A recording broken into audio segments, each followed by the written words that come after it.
Welcome to the deep dive video update. I want to explain what I mean by deep dive. If this is the first time you're watching this video, I do a lot of different videos each week. I do a video every day. I do a weekly video. I do an intermarket analysis video. After this, I'll be doing what I call the what to watch video, where this is kind of the opposite of the what to watch, where some of the charts that maybe I did use at times in the daily video updates, I'm not using them right now. And so I put them into this video because we have to look deeper to see, are we getting any insight from these charts? Now, there are also some additional charts that I put into this video. So I've kind of put it together as kind of an extended video or extended look at what's going on inside the market. And this is being prepared for Monday, October 6th. This is a chart that I just show in this video. It's a longer term range of the VIX. And even though we've been setting new all-time highs, the VIX continues to go down. We're under 20. Now we're seeing some fear coming up in other parts, in other charts that we look at, but we're not seeing it here in the VIX. This is continuing to decline. In the longer term, the VIX is still looking positive. And I haven't been using this because the VIX has just been hanging around a 16 level, and then sometimes it peaks its head a little bit above 16, maybe even 17, but it really hasn't been moving all that much. And that's what the MACD is trying to show here, is what is the momentum of the VIX. And it's been drifting higher a little bit, but you can see the indicator and the moving average are pretty much on top of each other. Not really getting any insight from this chart. This measures how fast the VIX is going based on an RSI 9, and we're just about in the middle. We only really pay attention to this chart if we're going up or down quickly, and that means we would get a reading above 70 or below 30. We're not getting that now. Then this, a little bit of a concern here, because we're seeing this turning up just a little bit. Now, this is the VIX, and then we take a ratio of that with the thing called the volatility of the VIX, the VVIX.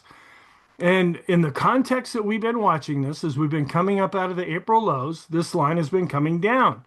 But you see here where we're starting to turn up a little bit. We're setting all-time highs with the S&P. Not by much. We were up 0.01% on Friday, but we set an all-time high on Thursday. Again, not with a lot of conviction behind it. But this turning up, a little bit different context than what we've been seeing now. There's another chart that I usually show here in this video because I really don't show it in the daily videos, but I have been showing it lately. It's looking at the volatility of stocks to bonds on a ratio basis, and that's starting to turn up a little bit. And since the VIX comes first in the ratio, that means the volatility is picking up. We're not seeing that in the VIX, but we're seeing it in some of the studies that we do on the VIX. So, is this a major thing? Maybe. How's that for definite? This is just something we want to keep an eye on. And with us going up with the S&P, it's not what we would necessarily expect to see right now. And we're still getting a low reading here with the ulcer index, which is another sentiment gauge. We're underneath the declining moving average, and we're not getting a real high reading with the skew index. Now, there's another chart that I typically show in this video. It's a correlation between the S&P and the VIX. That's giving us a very high reading. We're not seeing that in the VIX. We're seeing that in some of our VIX studies, but that's showing a lot of fear in the market. This is when we get up into the red area, the market is expecting some kind of a big move. We were earlier on, but then we've dropped down a little bit here. This is a variation on the VIX, where the VIX uses at-the-money options. So whatever options are closest to the current price of the S&P, that's what the VIX is used to calculate. Well, the skew index looks above current price, below current price, looks at calls and puts, and comes to some kind of a calculation. And when we're up in this red area, again, it could be a top, could be a bottom, could be a continuation. We're just not getting a real significant reading from this chart right now. Then we look at a ratio between large caps and small caps. We've been drifting down a little bit here. Now that the market is more fixated on the idea that the Fed's going to cut rates, even though the government's shut down right now, that is more friendly for small caps. And so, as expected, we would see this ratio going down. When this ratio goes down, that means small caps are outperforming large caps, but not with any real conviction. We were up in a higher range here. Now we've just kind of worked our way down to a lower range. And we're keeping an eye on the advanced decline lines. And what we're seeing across a number of different charts is that we're seeing volume leading price. And when we're going up, that can be very positive. Where this is a cumulative advanced decline line for the S&P based on price, we're just barely setting a new high here, but we've been chopping sideways. We've been seeing more of an upward move, especially lately here when we look at this based on volume. That can be taken in this context as positive. And we look at a cumulative advanced decline line for the NYSE breaking out to a new high here. Not really seeing it yet with the regular NYSE advanced decline line. We're going up and we're above an advancing moving average, but we haven't broken out to a new all-time high. We've been seeing the NYSE showing a little bit more weakness lately. Not that it's turning negative. We're setting all-time highs with the NYSE, but internally we're seeing a little bit of shifting going on that's looking a little bit more negative. For example, the McClellan oscillator for the S&P is positive, but the McClellan oscillator for the NYSE is improving, but it's still negative. It's still below zero. Then here's another NYSE advanced decline line. It's calculated in a slightly different way than the one on the previous chart. This is not hitting an all-time high, but it is still positive. And large cap growth did set a recent all-time high here, but then pulled back on Friday. We're above the moving averages. The moving averages are going up. There's really no need to show this all that often. We just want to keep an eye on this, and it's still looking positive overall. Then we look at a risk on to risk off ratio. This comes and goes out of the daily video. When we're going up, that's more risk on. And then not this past week, but the week before, we saw this ratio coming down as the S&P was going up. And that was a little bit of a warning sign. Ended up not really being anything. And now we're tending to go back up overall, but we're just kind of chopping around lately. So I haven't been showing this chart in the last video or two.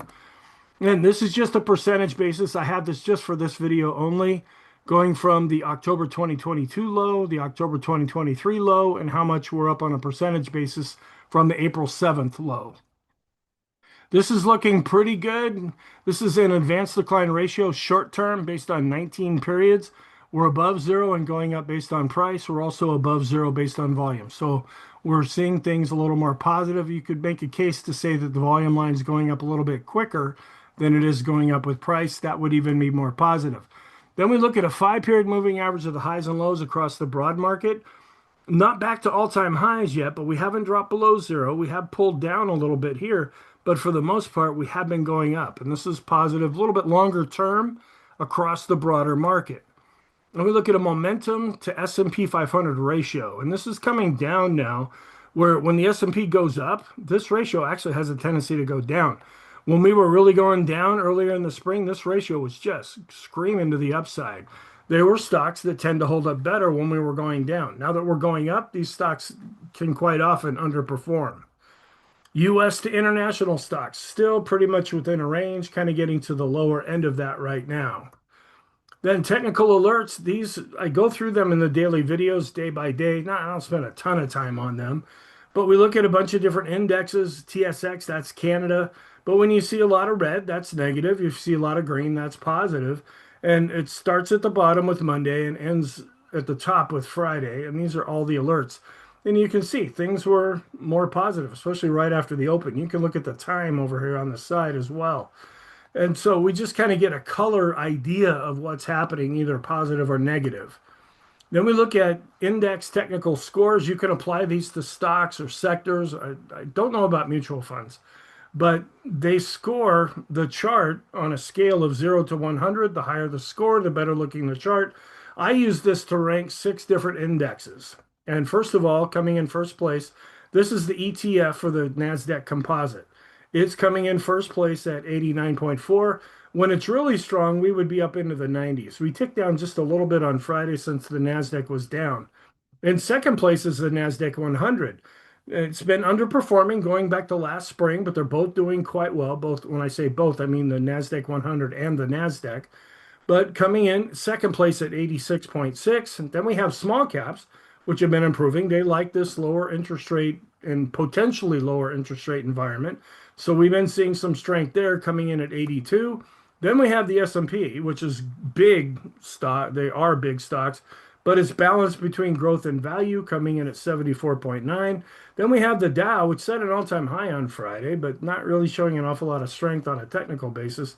It's been hitting overhead resistance. It hit it for all of September. We're finally starting to break a little bit above that now that we're into October.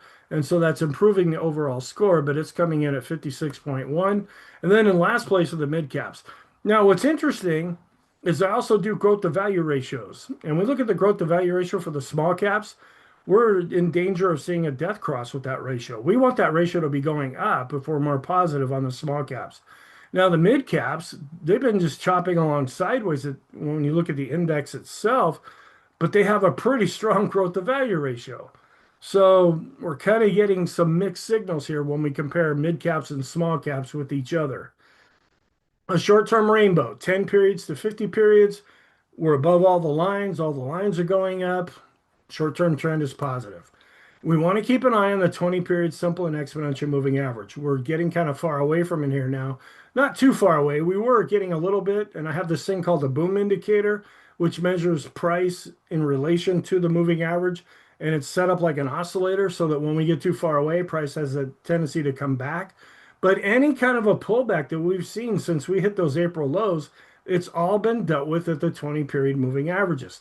Now, since we're far away from that, I haven't been showing this in the video. If we do start to fall, this will be one of the first charts that goes back into the daily video. Intermediate term rainbow, 50 periods up to 100 periods. All the lines are going up. Price is above all the lines. Intermediate term trend is positive. Then we look at an intermediate term moving average, 50 periods here. We are far away from that. The boom indicator has us kind of far away here, but we're still well above the 20 period moving averages. So if we pull back down, we will be watching the 20 periods instead. We also keep an eye on the 100 periods. I don't do a study on that, how far away we are. I do with the 200 period moving average study. For a long time, I didn't use the 100 period moving averages. I started using this back in about the early 20 teens after we were coming up out of the great financial crisis, because I've used the 20 for short term, 50 for intermediate term, and 200 for long term. Well, there was stuff going on. We weren't seeing an awful lot of conviction, and suddenly the 100 period moving average, both simple and exponential, it kind of came back into play. And so I started to use that one, and I've been using it ever since. But I don't have one of those studies to see, are we too far away from that moving average? This is still looking good. Prices above the lines. The lines are going up. Then we look at anchored moving averages, and we're above all these lines here. Now, I could probably draw another little line right here. If we do continue to go up, I'll probably add one. That these are potential support areas if we start to decline, but we just keep going up. We haven't even come back down to these lines here. Beginning of August was the last time that we saw something like this happening. I guess maybe the beginning of September when we saw a little bit of a pullback, but then quickly came up out of that. So the takeaway here is that we're above all these lines. They're usually set up either at a major high or low, and then they just extend forward, and all the lines are going up. That's positive. The CMB composite, I only show this chart if we go above the upper black line or below the lower black line. We were there in September for a while, so I was showing this chart, but since then we've been within this more tame range, so I haven't been using this chart. The same thing is true here with the percent B indicator. Now, there's a lot of different ways you can implement Bollinger Bands. This is just one way. Do we close above or below the upper or lower Bollinger Band? We're not doing that. That's what the percent B indicator measures.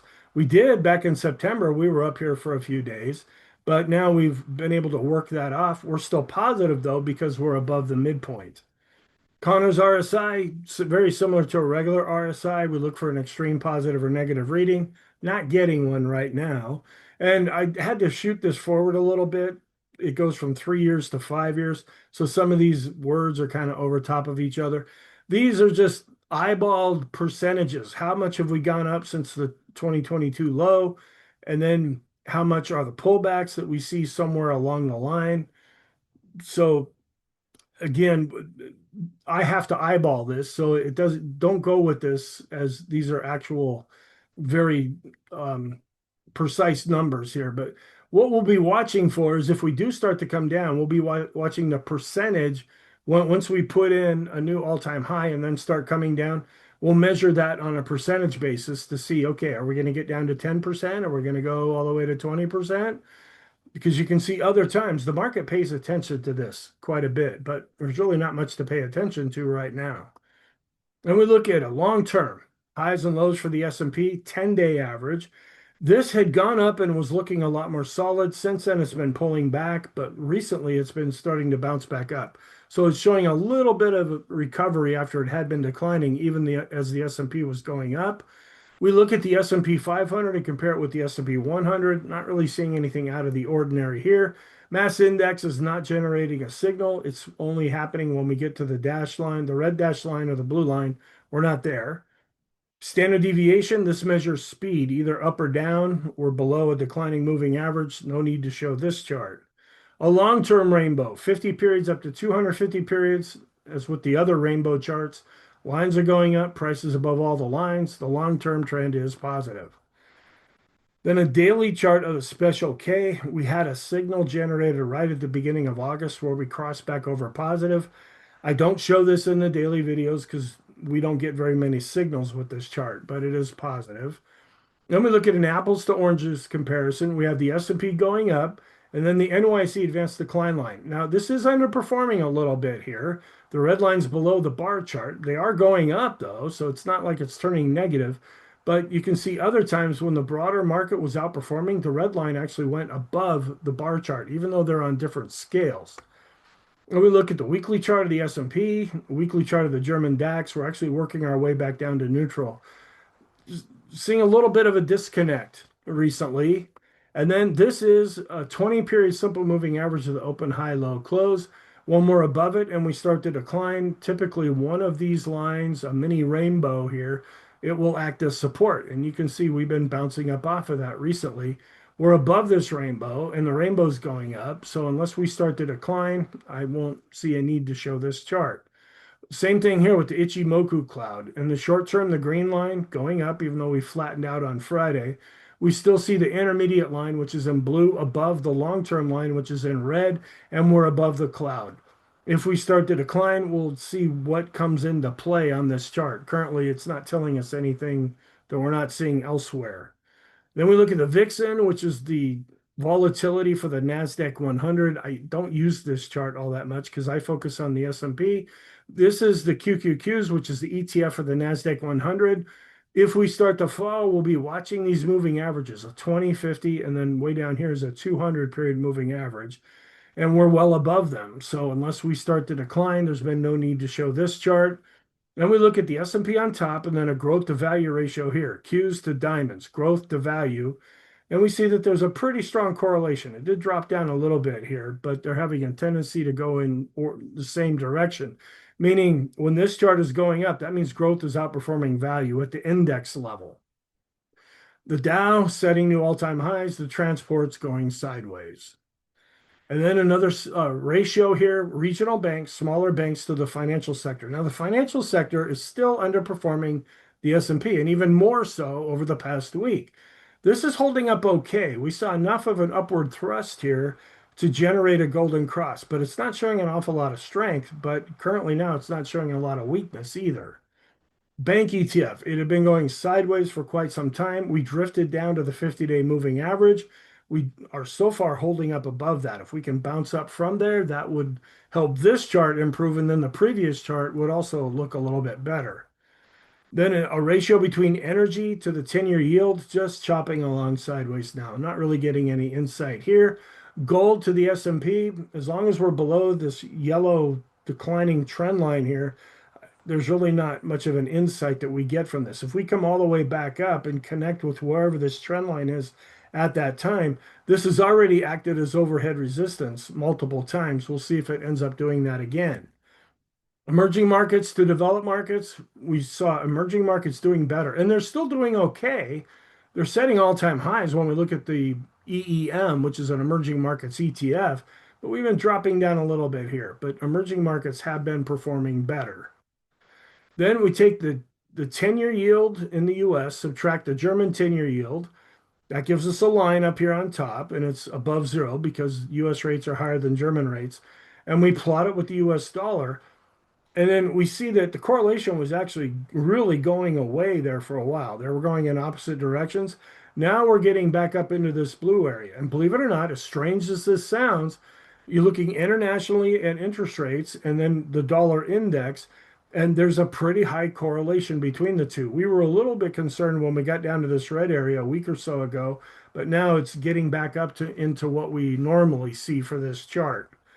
The German DAX, which is finally breaking back above its 50-day moving average, and we're coming down where we have been going up. This means US stocks have been outperforming German stocks, but lately they've been underperforming, even though we're setting all-time highs with the S&P.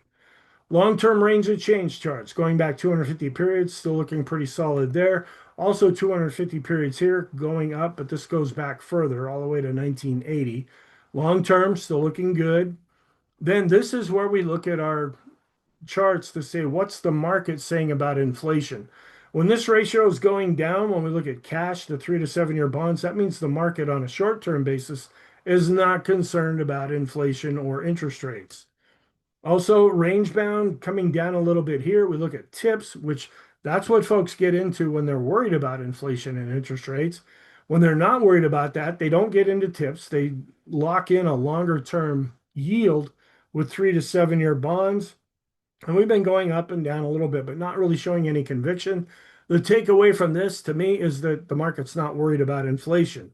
That same thing, tips to 7 to 10 year bonds, actually dropping with this overall ratio. So even when we look further out, the market is still not worried about inflation and interest rates. Then we look at the correlation between the S&P and the long-term bond, that's in blue. And it's pretty strong with the long-term correlation. It's starting to get stronger here with the shorter-term correlation, meaning they're on a long-term basis, they're holding steady, generally going in the same direction, where they're on a shorter-term basis, they're starting to move more in tandem with each other. Same thing here with the long-term bond, which here is in red to the QQQs, also a pretty long-term, strong long-term correlation. And we're tending to see the 2 year treasury yield continue to drift lower. Now we're setting lower highs. We haven't really broken much below these previous lows here. This is, some might call this a wedge. Are we going to break to the upside or break to the downside here? I don't use those kinds of patterns. I think they're wrong just as much as they're right.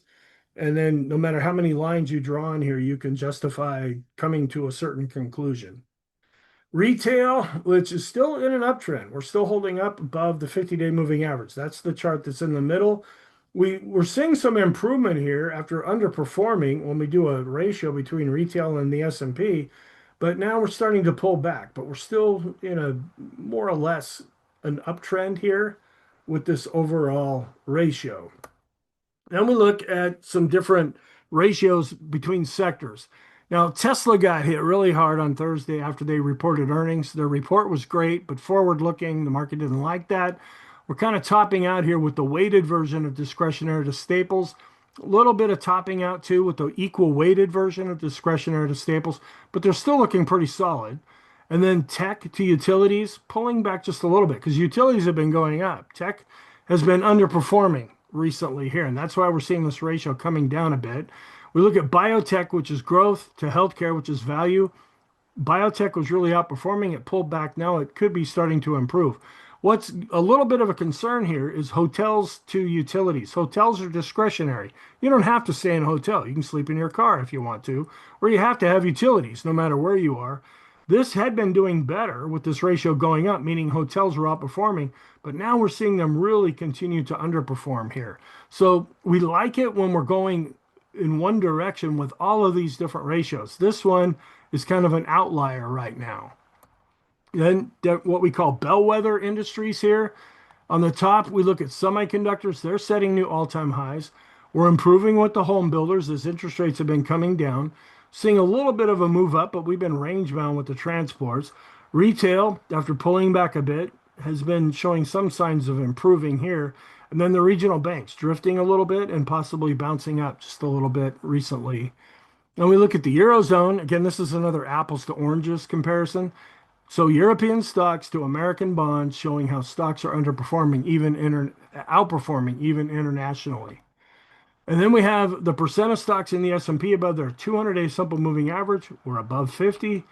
That's positive. We're not getting an extreme reading above 90 or an extreme negative reading below 10. And we look at those stocks above their 50-day moving average in the S&P, also still above 50. That's positive. How about the stocks in the mid caps that are above their 50-day moving average? Still at 57 and a half. That's positive. And we're still above 50 here with the small caps, with those stocks above their 50-day moving average. Then this continuing to go up, that means the market is not getting defensive. We really broke down here at the end of 2021, going into 2022. Earlier in 2025, we were going crazy like this as stocks were headed in the toilet. Once we bottomed and came up, this ratio continues to go up, and that's longer term positive. Thank you. I hope you found this helpful. Have a great weekend, and I will talk to you in the next video.